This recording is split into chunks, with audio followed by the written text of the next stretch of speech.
And again, within lead generation, you got the Holy Trinity, the three main things in lead generation. Anytime you do lead generation, the first thing is whatever you do, it's got to be relevant. All right. Not relevant to you, meaning, look, we're having a sale today. It's got to be relevant to the customer. Whatever they get, it's got to be relevant, because if not, they dismiss it. Like I told you, I started out doing faxes, and so at least they had a piece of paper that they had to move to the side of their desk or crumble up and throw away. Now they just press a button and it deletes and they never see it again. Okay. After relevance, there's consistency. We do not live in a vacuum. Let me ask you this, Pete, last time you went on vacation, did your neighbors stop living, or did they keep go upon their lives after when you guys were They gone? kept going.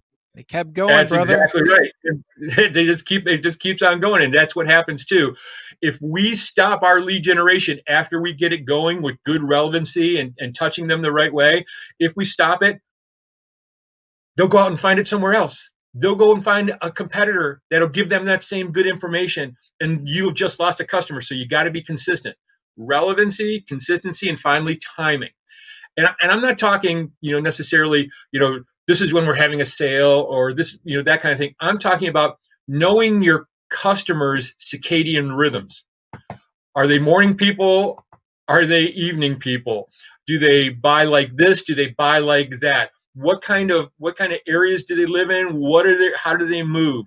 In the betting world, you've got a couple of different layers of folks, right? You've got the folks who own the stores, you've got RSAs, you've got the actual salespeople. So you've got a lot of different pieces there. They all should know what and they're all different customer bases. You should know what your customer base does. I call it social enclave targeting, or SET. Okay. Know what that social enclave is. So in the betting world, if you got your betting store is on Main Street, USA, what's around you in a 2-mile radius? Okay. How many schools are out there? What are you doing with them? How many teams are you sponsoring for the suburb that you live in? What kind of groups are out there? Social groups that you can be part of. How are you part of the fabric? Okay.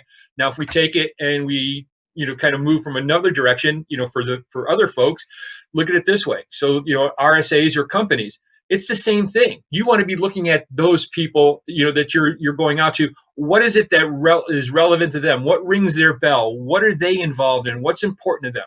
One of the key questions I always teach people to ask in a selling situation is not, what do you need? Why do you need? Those are the common obvious ones.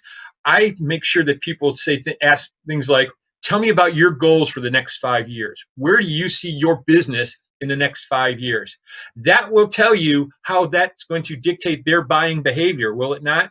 Now, as we go down and we go to the level of selling to a consumer, it might be a little bit different, but the question's still the same. The words are different. We're still trying to find out what's important to them, because we want to find out what dictates their buying behavior, how it's going to influence, how it's going to change. And then it's up to us to archive that information and to make sure we have a usable database that we can get it and we can activate it when we need it.